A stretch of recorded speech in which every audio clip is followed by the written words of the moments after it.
Hi, and welcome to the WHYcast, episode 41. I'm Nancy. I'm Matt. And we are the hosts of the only podcast about a hackercamp in the universe. This volunteer-run event will take place this year in the Netherlands, approximately 42 kilometers north of Amsterdam, from August 8 to 12, 2025. And it's just a couple of days away. It's going fast. It's going fast. It's going like fast. And 34 days.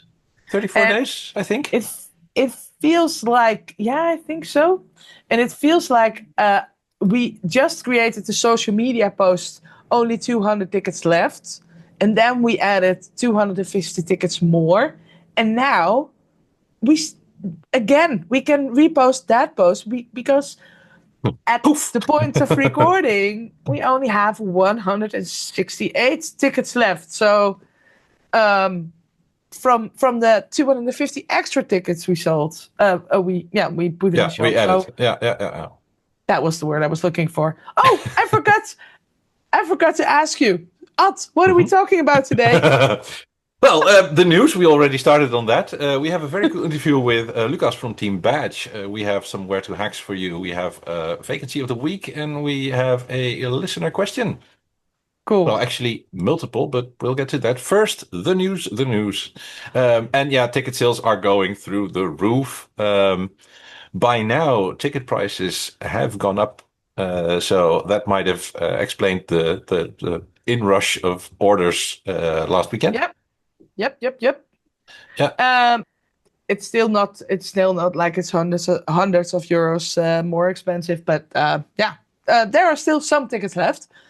Yep. And if they are out, we have a ticket swap on the wiki. Please be mindful that it's not arranged by the organization itself. So be mindful. It's not moderated. It's not monitored. So be careful. Be cautious. Out there. Be careful. Yeah. So that is cool. Also, what I found very interesting is that we decided to do the only presentation about the only podcast about a hackercamp in the universe. Exactly. And so we did send in our CFP a while back. Mm-hmm. And we got accepted. We got accepted. Yay. And it has nothing to do with the fact that I am who I am and you are who you are. But we are very psyched. Mm-hmm. That we can, and I saw a lot of cool people telling about their accepted sessions on the Mastodon. So if you follow us on Mastodon, I try to reboost them as much as I can, because I think it's very cool that people are enthusiastic about the fact that they can share content. Yep. And I've seen some very cool talks and workshops come by there as well. So please keep an eye out on the Mastodon for now. I think you had a back and forth with Chantal today, the team lead of Team Content. Yes. We spoke about the weekend session they had to figure out all the talks and all the basically get all the reviews in order and see, okay, what are we going to do? Which are we going to accept? Mm-hmm. And there has been a lot of reviews, like 1,500 reviews, because every talk needs to be reviewed by several people to get a clear and honest review. So that took a couple of bags of licorice and a couple of bags of wasabi peanuts and some other snacks, a bunch of post-it notes, and they managed to get all the acceptance emails out. But now speakers that have been accepted need to confirm. Yes. So if you got the email and you were over the moon, like, I'm accepted. Yay! Read further. Click the button. Yeah. Click the link and confirm your presence at Y, because only then will it be scheduled. And it would be a shame if you forget this last step and see everything fall through. So, Oh, and if it's the case, because I also saw somewhere a question pop up like, oh, can I still submit a workshop or anything? There are like 130 plus villages, you are free to propose a session for a village. You do a session or a workshop or a talk or anything at a village. So you don't have to restrain yourself by, oh, I'm not in the program, so I cannot do a presentation. Share my thing. Yeah, You you can can always share your stuff, just not on the main stage. That's basically No, it. and I know in earlier editions, I haven't checked it with Team Content yet, but in earlier editions, it was also possible that there were on the website also the villages talks. So maybe that will happen also, but otherwise it will be on the wiki. So you can share your presentation or your workshop that you want to provide on the wiki as well. So please don't hesitate to do a workshop if you want to do a workshop. This is a free world. This is a free event. It's not a free event, but you can. It's a paid for event, but you can do what you want to do. If you want to do a workshop Within the code of conduct. anything. Within the code of conduct, you can. Yep. Yeah. So yeah, please don't hesitate. No. And for people who have not been accepted, unfortunately, don't go bother Team Content because they have now a big task to schedule stuff. If it's not accepted, try again in 4 years. Try again at other events, and it probably needs some work. You can always come to the event and ask others, help me improve my CFP, help me improve my talk. I learned stuff from talking with people who do public speaking, like you, for example. But that's a story for a different time. I think we should hop into the interview. We have an interesting premiere because ever since episode 1, 2, or 3-ish, I don't know, in the beginning, we asked people to, if you want, you can send in your own interview or you can send in your own thing. This is actually the first time that someone else did an interview with someone from a team and send it in as is. So that is very cool because I didn't do the interview. You didn't do the interview. No. Well, we managed this once before. We told Robert and Florian to just go sit there and do a thing. But that was that was slightly pushed, maybe. And it was edit hell. I think you spent about 5 hours with several takes. 10 or 15 takes, I don't know. Getting it down. It was fun. It was a good interview. And this time it's Lucas from Team Batch. And he's speaking with Robert. The same, hour number 3. So let's hop into the interview. Hello, Lucas. Welcome. Hi, Robert. Hi. So let's get started to talk about Project Badge or Team Badge and what you guys are up to. So my first question to you is actually, I would love to know what your first experience was with badges at camps and how you experienced that. So the first badge was for me actually at SHA. That was my first Dutch hacker camp. And I didn't know there will be a badge. I think that was the first biggest surprise for me. And from day one, it was like a device. It was like, very engaging. It was open. You could do a lot of things and everybody on the camp have it always with them. And you could do so many things already. That was really a cool experience. Yeah. So was that your way into becoming a project lead for this project then? No, by far not. It's like at SHA, I was only as a participant. Then I was hooked with the Dutch Hacker Camp. So of course I showed up at the build up for the MCH. I had the chance to give like a talk and I was like the teardown.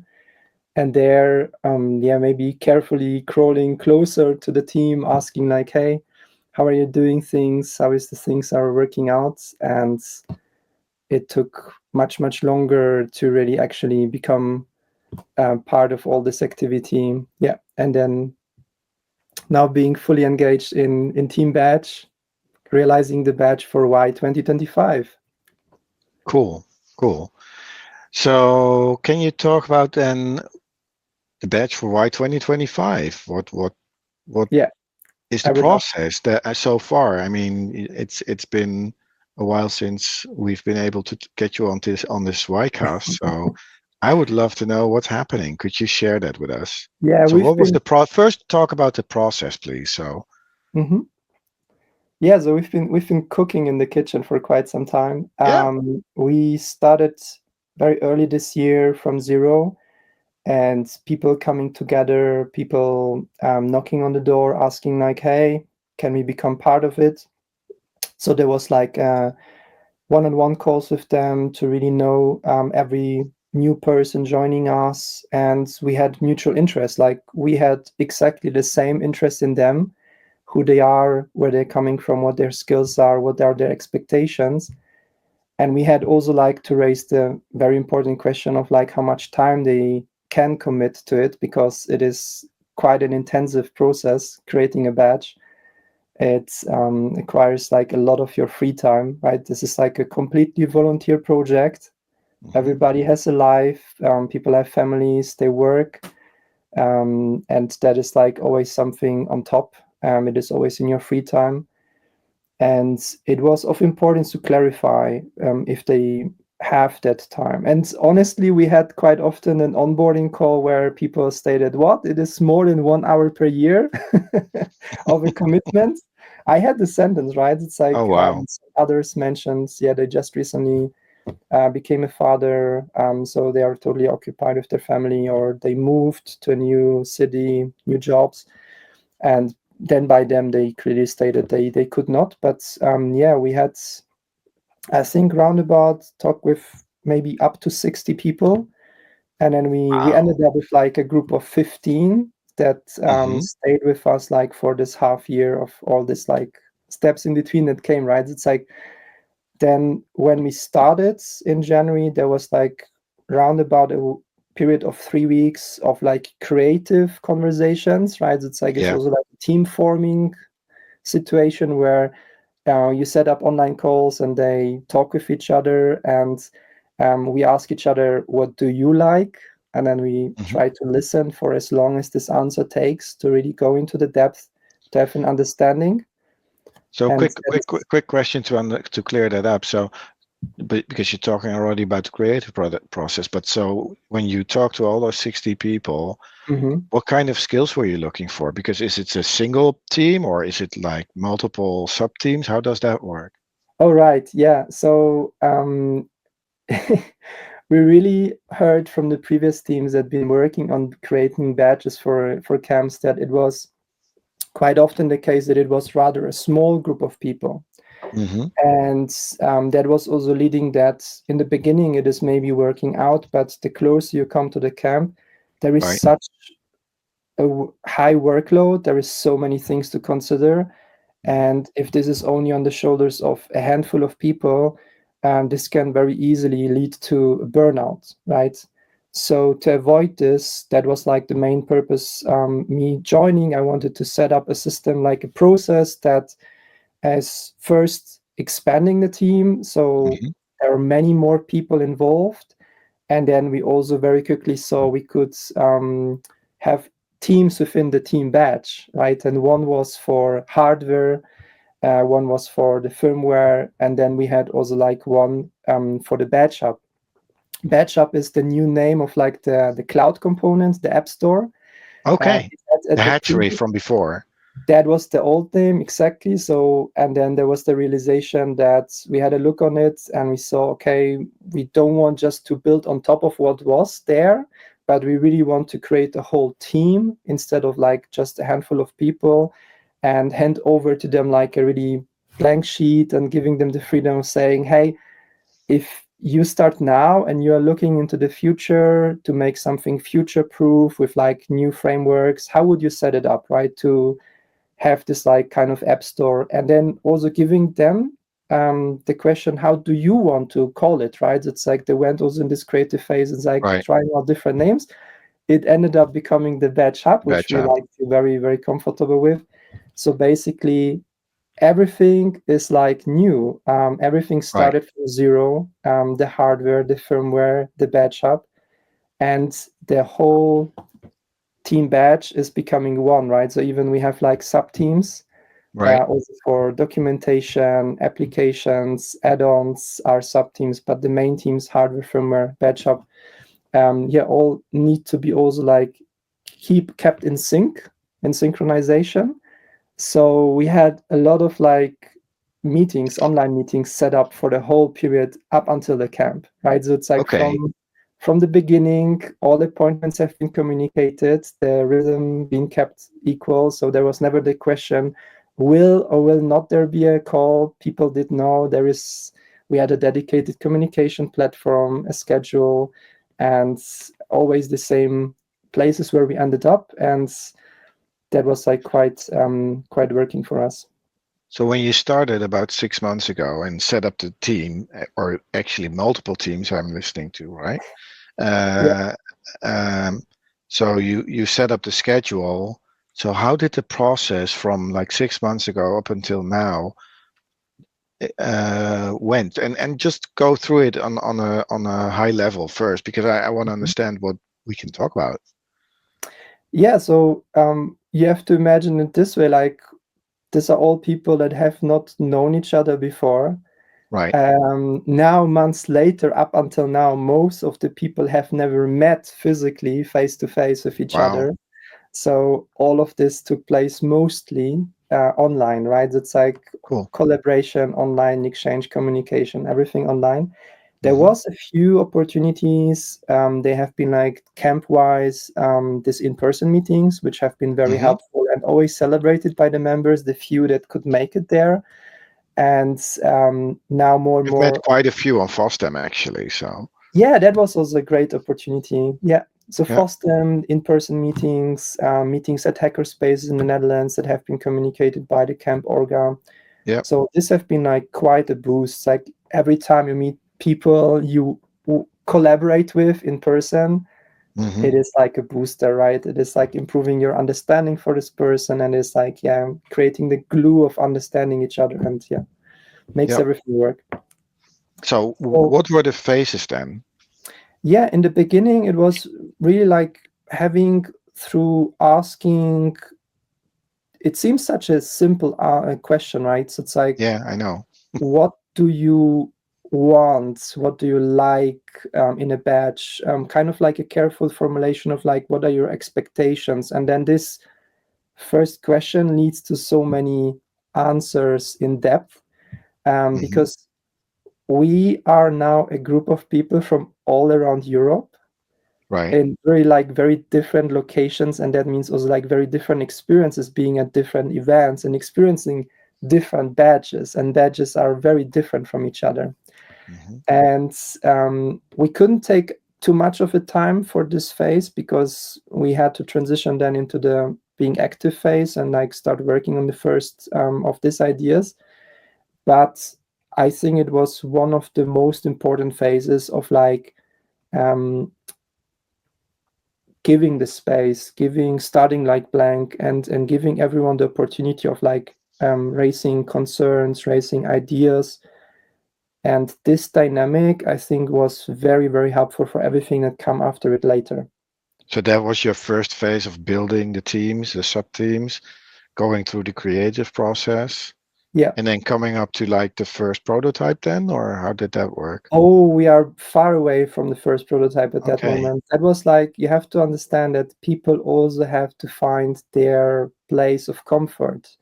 So even if you have the onboarding with them in a one-on-one call, and a very interesting person is stating, these are my skills, this is my background, this is my interest, and then they are meeting the others through the conversation, they maybe find out that instead of working on firmware, they want to work on Badge Hub, right? It's like it can end up very differently. It switches as well in during the process. Yes, and nobody was assigned. Every single person has picked their location of activity and their group, their team, and their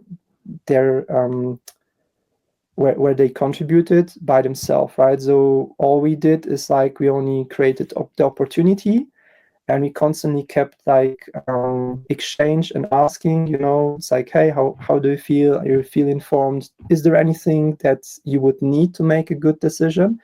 And then we only asked them like, really, let us know once you decided, right? And then we had an overview, so everybody did know, hey, out of 15 people, this is the amount of who had already a decision. These are the people who assigned themselves more into this team, that team, but we kept everybody on the same page. So we had every second Sunday, we had a general meeting where the pure purpose was just for each team having a few minutes of like sharing what happened in the last 2 weeks, right? What was the win? What troubles they discover? Where are they? So that the goal was going out of that general meeting that everybody's on the same page, how the whole project is at that moment. So then they can go back in a dedicated team and just focus on their activity, because they know 2 weeks later there will be this common touch point again. Okay. So this is really the process that going through iterations and then having the teams, sub-teams, the three main teams that you said: batch team, firmware, or sorry, the hardware, the firmware, and batch team. Batch hub. There you go. Yeah, exactly. Okay, cool. So can we? I would like to dive into the hardware a little first, so to understand what the plan was and where you're now in this phase. So where did you guys start? I mean, actually, the ideas and the brainstorming and what sensors are there? Yeah, before we are talking about what we have now in the hands, is like something maybe to mention of importance that people are not aware. And nowadays, with like this big catalog of electronics, that is like a wonderland for every engineer. How many choices you have, right? It's like a wonderland. You can pick so many interesting combinations. So on the other side, you cannot have this conversation endlessly. You have to find a situation, create a moment where you really break it down and make a final decision with what you actually work with. And so what were the key components then that you ended up with?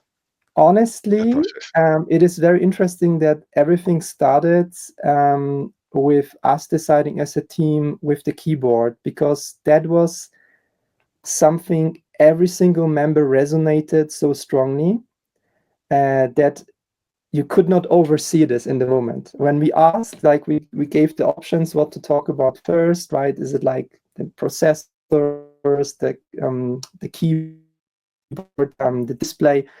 It was very clear it has to be like the keyboards, and we did a poll on that, a vote, and it was clear this is the way we go, this specific keyboard. And then I also want to mention it because it is very then defining how much space it takes up, how is the interaction of the person with this badge. And it was also like, then even it seems so easy, but it is becoming a guiding star, an initial guiding star for everything that comes after that. And the next part was of course, when you have the badge in your hands, there is like two main things that you will see on the front side. And that is like the keyboard, that is like the lower half. Right. And the display, which is like a very large one this time, right? It is like a 4-inch display, a square one, 720 by 720 resolution.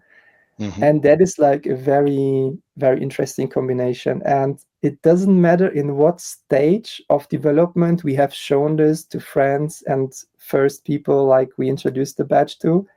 Honestly, all of them came up with like the combination feels and looks like BlackBerry style, right?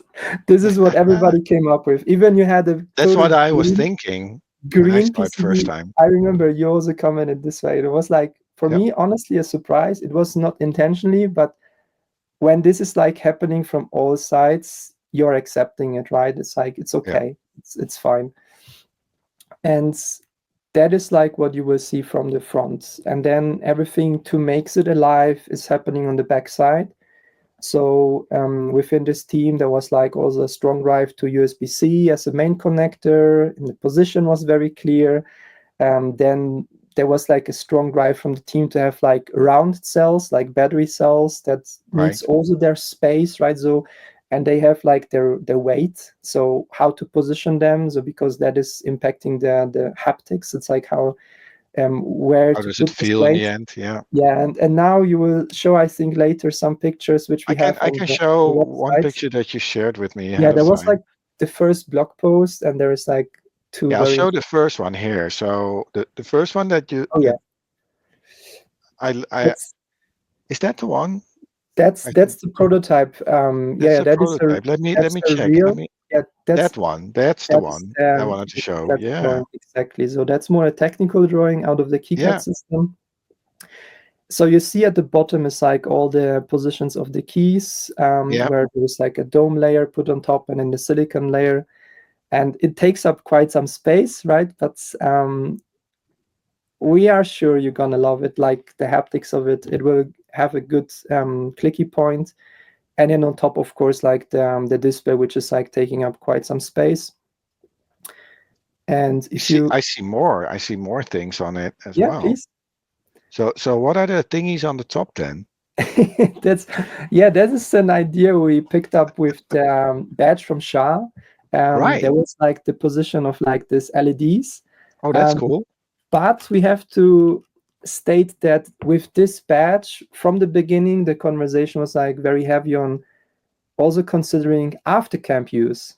So what are components or like capabilities of the badge that we could already place now, which are maybe not populated, maybe not used on the camp, but then people can easily, because everything is like very easily, you can disassemble it and create your own front panels, create your own layers, and expanding the functionality. So we thought, okay, that was something always we had in the backs of our heads and with us. So we placed it, you can see it, but in the way how it will be handed out on the cap, it will be not populated with LEDs, and there will be like a spacer and a front panel that will be actually covering it, right? So this LEDs won't have an immediate functionality on the cap, only if you want to enable it after camp, but that would require some adjustments to these two layers, the spacer and the front panel.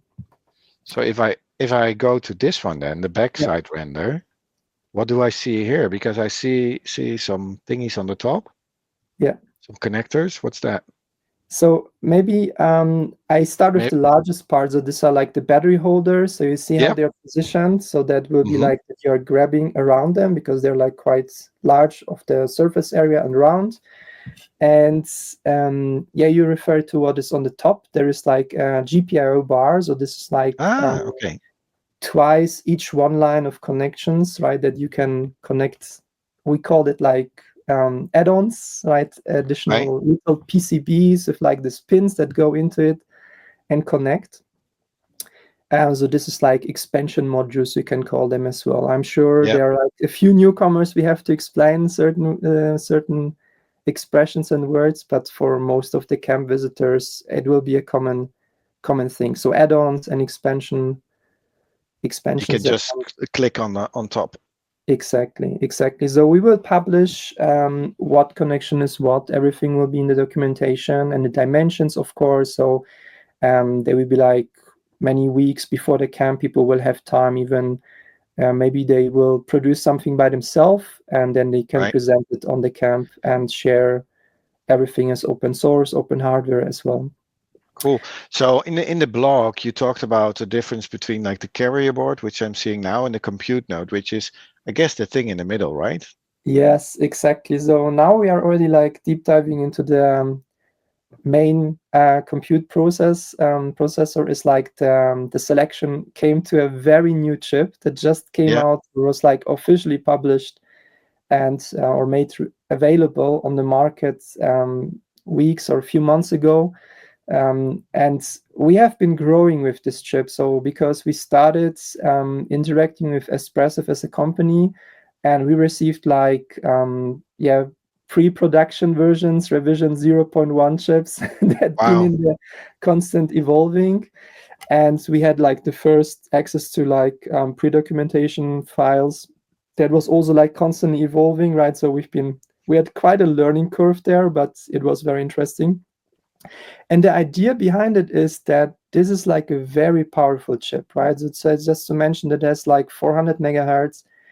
It is the capabilities of like processing video input and output.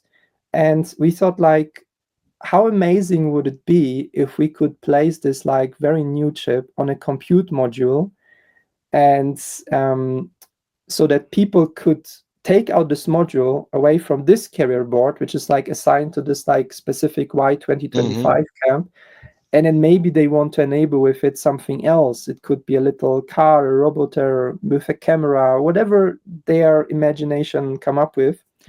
So this is like a module by itself. We call it a compute module. There is on top like a SD card holder, and basically this compute module has everything you need. And then we have chosen the M.2 connector. So the sizes are standardized, but we have chosen like our own connections. So pin out. It is necessary to clarify that you cannot put this compute module just easily Anywhere. in an M2 connection of a computer. Don't do that. This will not work. Yeah, you just use the M2 connection style and the connector, a physical connector then. Exactly. We could have chosen also another one, but just out of the spacing and what we are already used to work with, that was a very natural selection. And I mean, going the path of like choosing an ESP32P4 chip was already like more on a very high spec choice of all the choices we had out there. But then a member came around the corner and lifted it up, this idea, and put it on a small module like this as it is. That's you cool. will, once you have it in your hands, it is like maybe the size of your thumb, right? It is so small. It is insanely small. And you slide it in, then there is like the little screw to fix it in its location. And then basically it is empowering and connecting to all the other components on the carrier board. And the carrier board is the badge itself. So you see we have on the left side there is another module from Espressif. It's the C6, which is purely there for connectivity, right? So for Wi-Fi connection, Bluetooth, because the P4 itself does not have it. So we needed a combination of both. And by now, there are many developer kits in this combination with the C6 and P4 available on the market. So it is a good starting point to get familiar with this family set of chipsets from Espressif. Yeah, so that's the core MCUs that you've been using. So I'm listening to you. I mean, you were able to acquire, I guess, the dev kits to actually prototype stuff. We had but to. What was but then again, what was the first moment for you then that you think, oh, now it looks we're on the right path? I mean, even with designing all of this, because this looks complicated to me. So what was the moment that it came together and the team and you as well had a moment like, okay, yeah, this is going to work? There was not just one moment, because there was like so many success moments. Yeah, success moments and then fallbacks, because we had a very high approach and then we learned, okay, there is a roadblock, and then we had to adjust. So we had quite a few pivots, and then we had to change because of reality. And then that's again, how it works, but working towards it, making it work again. Exactly. So applying the same dynamic. But the first time, I think it was really because the dev kits have been available before we had proper working prototypes. I think that was the order of events, to my knowledge. Yeah. Okay, so when was the first like thing that you I mean, for yourself, when was it like, okay, yeah, it's not just a dev kit anymore, now it's really getting there? I mean, even if you saw roadblocks and iterations coming, what was that moment where you were like, it's going to work? from the beginning when the team came together. So I mean, just the dynamic of the team and the sheer positivity and excitement, the curiosity in making this work, making something not only work for yourself or for this small team, but from the beginning, making something for not only hundreds but thousands of people that will visit the WHY Hackercamp. Yeah. That was the driving force, and then seeing this reflected in the people, I was comfortable with whatever turn in this road we have taken, and we have taken quite a few pivots. And pivot, that means, if people are not familiar with that expression, is like you have an idea, you work towards it, and then you are at a situation where you're deciding, okay, let's try something totally different. Let's go left here because that doesn't work out anymore. Maybe something else works out much, much better, right? And then you're doing it, you're working it, you have it in your hands again, and you're realizing, oh no, that's not really it. So you have to fall back and then try something else. Okay.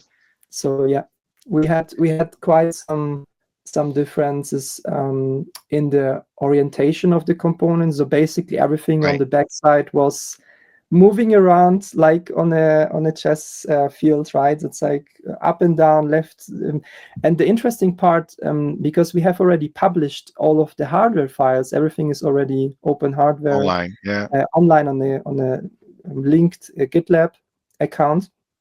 And then when you open it up, you load it up in your KiCad, and then you turn on like the transparency mode, and you see the front and the back side, how one component area of activities like overlaying with some others, and then which connection goes where. That was like ending up really like millimeter paperwork. So it's like really moving things up, down. Then you have to move this left. It was quite packed, quite dense.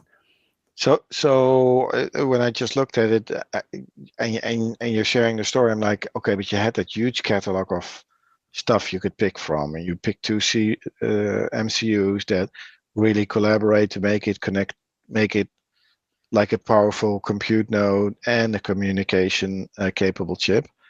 But I saw other sensors on there. So could you talk a little about what sensors made the final cut? Mm-hmm. What's on there besides all the connectivity options that you have available? Yeah, it's also very important to mention that this is not just like in a candy store and we are just picking whatever we want or we like. It is also like from the beginning, we are proactively have been reaching out to potential sponsor companies, and throughout the whole months, like engaging, interacting with them and asking like, it was the case that in the previous camp badge, they have been like companies sponsoring chips and components, and without this, a badge is not possible because it is mirroring the whole amount of investment, right? It's like it would double and triple the amount of the budget otherwise. Exactly. So you're really depending also on the commitment of the sponsor companies, and they are like investing so much trust in this, right? It's like going upfront without knowing the end result while supplying already the components. And so Expressive is one of the sponsors then? Expressive was one of the sponsors, and we have chosen the C6 because that was quite known by our community already and proven that it is working well. It was like with the P4, it was like up until recently, we actually didn't really know when the final release will be, because that is a chip that was announced, I think, maybe already over 2 years ago. And we thought originally it would be already on the market summer last year, but it was always like, continuation of improving before the release. And then finally it happened. And so we had it. And then coming back to the sensors that we have two that are coming from Bosch Sensor Tech. And they are sponsoring both of them. The one is the BMI 270. It has an integrated accelerometer gyroscope. So basically, the idea is that when you have the badge on your lanyard hanging down and the display is kind of like upside down, but it should display your name in the right orientation in the application name tag. And then when you pick it up, the moment the badge can detect this change of orientation and then turn around, add a display orientation by 180 degrees, and then you're facing it, and it can display you like your menu to interact with it. And the second one is Bosch BME 690 actually, which is like a newer version, and it is like for all sorts of like environmental signals that can be detected. And we are hoping that people will engage with both of them, right? With everything on the carrier board. So it's like all of them will be linked, the data sheets will be published, and we really want to help people to engage when they write application dedicated for the badge, to enable as many of the sensors and components as only possible. Yeah. Okay, so that's sensors. Is that all connectivity as well on the? Yeah, it's like we've been quite hard investing in enabling LoRaWAN. There is a module being still in the consideration phase, right? It's like we are very careful with this, because as we speak, everything is in production, right? So there's like the production of the PCB. There is like in parallel the sourcing of the components happening. All of this is taking place in parallel in China. And then it will lead to being handed over to another company, which is like making the placement, and then the final quality check. And so all of this still is like in the making, right? While we are speaking, this all has to work out. So yeah. So you're planning on a LoRa module, so we'll be able. This is like as it is published, and we are where. Yeah. Cool. We can have a huge mesh network on the field then. Hopefully. Yeah. Shout out to, there is Meshtastic, if people are knowing it, right? So there is like a very strong community there. So we want to bring this together, and they can jump on top of it. Yeah.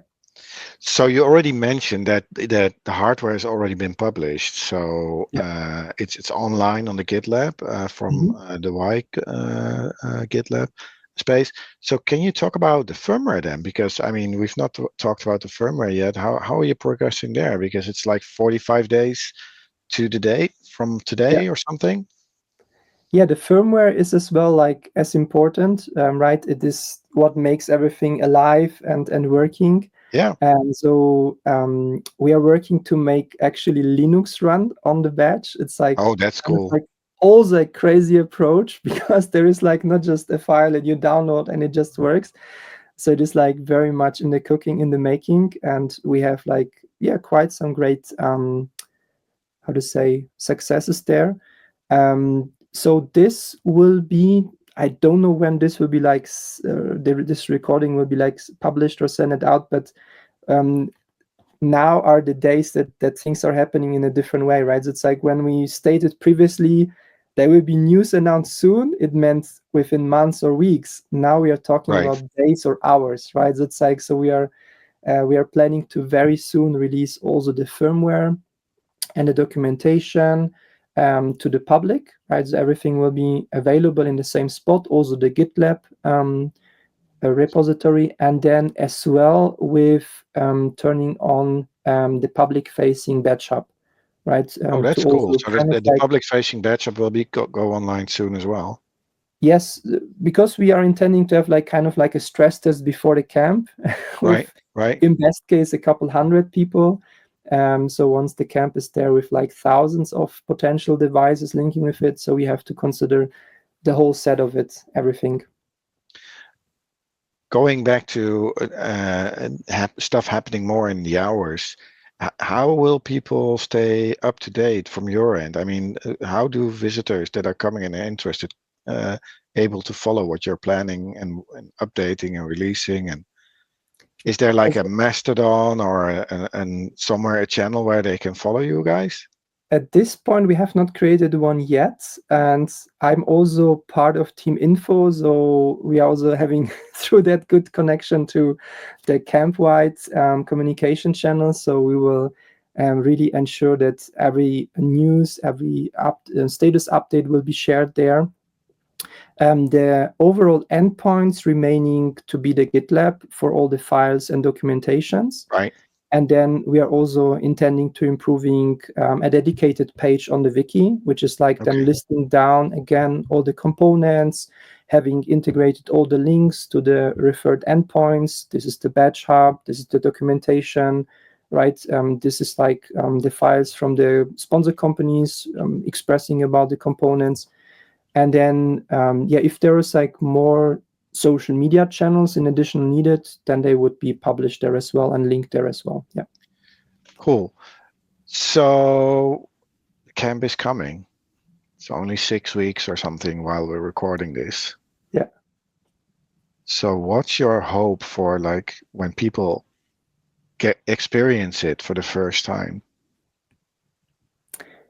That they will see how much work went into it, that they will also consider there is a team behind it that cared about every single detail, but that it will be open to them and that they can tinker with it, that they will not experience any limitations in what they come up with of ideas to make with it, create with it. And hopefully they come back to the community and share the results. So that would be like, I think, the biggest success we could have, to make it visible to the wider camp community what is possible with this badge. Yeah. So during the camp, will you have workshops? You have a badge tent, right? Like last 2 times. You can what's already happening there? You can already see the location of it on the map, where the badge will be located. We will have a dedicated badge tent, and we are planning with like having proper workshops on all of this,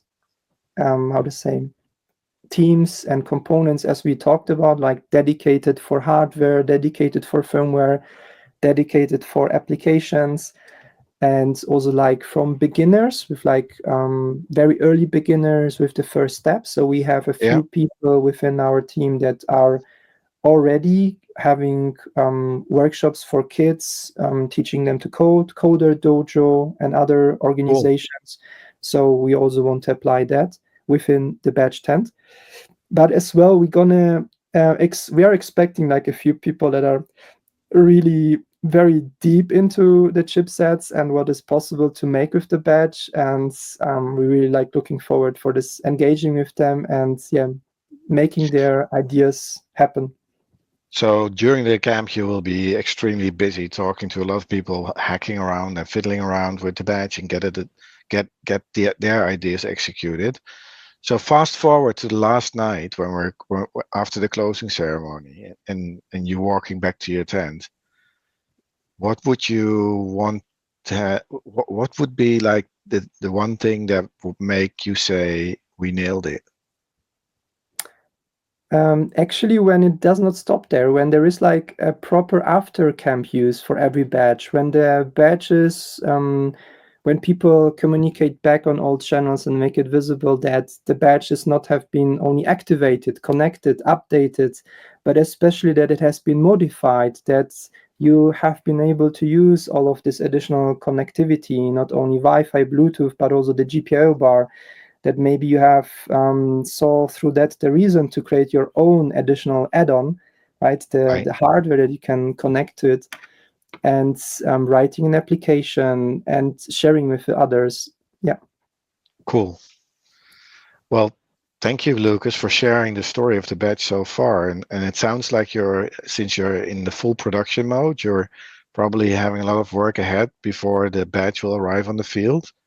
I wish you guys luck. And that the best things may happen, and that all those little snakes that you find, you'll just walk around them and get there, and we'll all be handed out a badge on the 8th of August, coming soon. Thank you so much. Thank you, Robert. And it was a pleasure talking to you, and we are very much looking forward to meet you all. Thank you. So this has been one of the lengthiest interviews to date. I mean, not really. We have had other longer interviews. I think with Simon was a bit longer. We have had a couple of them who were a bit longer. Yeah. But thank you so much, Robert. Yeah, thank you, Yeah. and Lucas, of course, for shedding a light on the whole batch process and what is coming our way soon. Yeah. Looking forward to play with this thing. Yes. If you still want to hack before what hackers yearn for, you could go to Sweden. Well, then you have to go now, because currently there is We forgot where to hack in the thingy. Let's put it in now. Each week we will share where you can find why-minded people, where to hack. So, Ad, you were saying? You can go to Sweden, because currently they have the Sommerhack in Sweden. I found it to be in a tiny village. Wikipedia was mentioning just less than 100 inhabitants, but a very cool compo focused event. But I also saw remote compos were accepted. So I am hoping for live streams. They have the classic retro stuff. So bytecode, size coding, some streaming music, and demo stuff. And they want to focus on the lower end platforms and some lower end graphics. So any fancy, shiny, high-res stuff goes into the wild compo. The wild category is, for this kind of events, just the place where everything else goes. It's like the square hole of demo scene compos. Yeah. But it should be pretty cool, and I'm hoping that by the time this goes out, I have found the live streams, and I will be watching all weekend. Awesome. And then further down the road, there is ETH0. It's actually after Why, but It's after Why. Yeah. I really wanted to do a shout out to this event because it has been postponed a couple of years, or at least it wasn't there for a couple of years, and then a couple of young hackers are reviving this event again, ETH0. It's very suitable if you like a little bit smaller events and a more like a student type of thing, I guess. And I wanted to mention them because we decided as IFCOT that we became a Toasty sponsor. And I think that's very funny. So you can eat Toasties all you like, because we love to help out smaller events as well. And I think from what I've seen, they only have 22 tickets left, so they're doing great. I will share, of course, the link in the show notes if you also want to go there. It's 31st of October till the 2nd of November. Yep. And the Toasties, the grilled cheese sandwiches, are, a staple of ETH0. I've been there many, many years ago, several iterations in several locations. And at some point, someone had the brilliant idea, let's go to the Action and buy 3 big toasty machines. Irons. Yeah. They were really cheap. They went to the supermarket and got a heap of bread and cheese and ham, and they just put it in the corner on a table with a little a jam jar. Like, okay, they are €1 each or something, or €2. Can't remember. Just put it in there. And then at some point, the jar was full. So they emptied the jar, went to the supermarket, and got more stuff. And from that moment on, each year, each time, there were Toasties. And now IFCOT is sponsoring. So, cool. Yeah. Cool. Keep the tradition alive. I love it. Right. So go to their website, grab your ticket for like €62 or something. Yep. I don't know, for a full weekend, and have fun. Definitely. And speaking of picking up stuff and just doing things, volunteers. Because we do have a vacancy of the week. We don't have a tune for that yet, but maybe another time. We're almost there, Ods. We're almost there. Yeah, but we still need volunteers. And Team Volunteers need volunteers. Yes. Yes. For all kinds of different things, but also in the kitchen. Yeah, especially for now, they need someone in the kitchen because their team lead can't manage the kitchen all by himself. So it would be nice to have some people, maybe with a little kitchen experience, or maybe just someone who worked at McDonald's and had some experience there. I don't know, but having kitchen. So the kitchen for the volunteers, they need some coordination in there as well.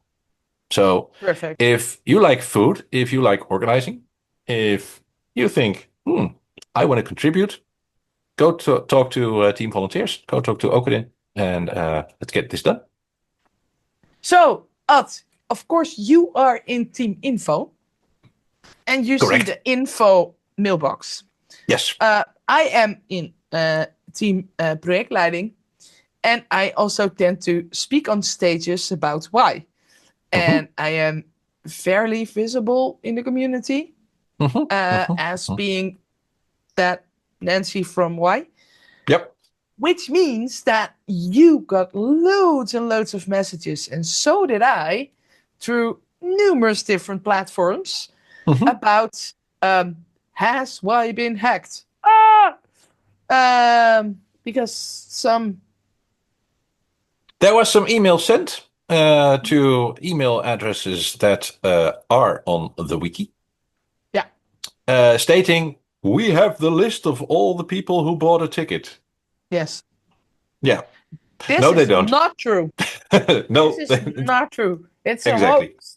They are scammers. Yes. This mostly means that we are now officially big enough to be visible to the hackers. Yay! But it took me a lot of work, you stupid people.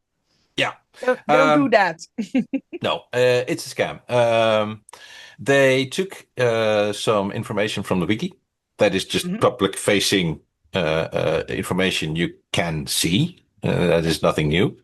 They set up an email which is also sent to pretty much every other big conference or congress or camp or event.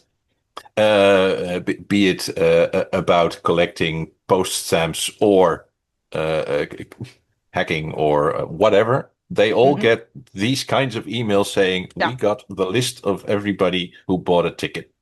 And when you say buying, you immediately think, oh my God, credit card numbers, etc., etc.